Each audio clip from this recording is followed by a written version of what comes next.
Sosok yang ditunggu-tunggu di Rakernas Partai Solidaritas Indonesia, Rusdi Mase Mapasesu, akhirnya muncul di Hotel Claro Makassar pada Kamis, 29 Januari 2026. Kehadiran mantan Ketua Nasdem Sulsel dengan kemeja putih itu langsung mencuri perhatian peserta. Terlebih, suami Wakil Gubernur Sulsel Fatmawati Rusdi itu telah meninggalkan Partai Besutan Surya Paloh. Pantauan Tribun Timur, Rusdi Mase tiba pukul 13.16 waktu Indonesia Tengah. Setiba di lokasi, ia langsung memasuki ruangan VIP.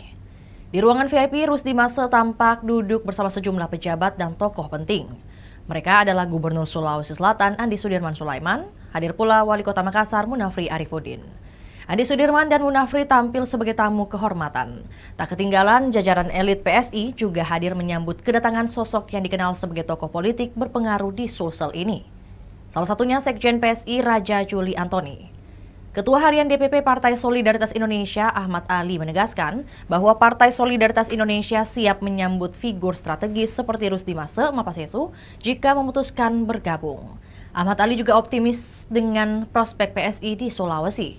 Ia menyebutkan jika sebelumnya ia pernah menyebut Depok sebagai kandang banteng dan Jawa Tengah sebagai kandang gajah, kini ia berani menyatakan bahwa Sulawesi akan menjadi kandang gajah. Menurutnya, masuknya tokoh-tokoh berpengaruh dan berpengalaman politik seperti RMS akan menjadi modal penting bagi PSI untuk memperkuat basis di Sulawesi menjelang pemilu tahun 2029. Itulah tadi berita Hot News kita pada hari ini. Saksikan berita Hot News lainnya hanya di kanal YouTube dan Facebook Tribun Timur. Download Tribun X sekarang, menghadirkan lokal menjadi Indonesia.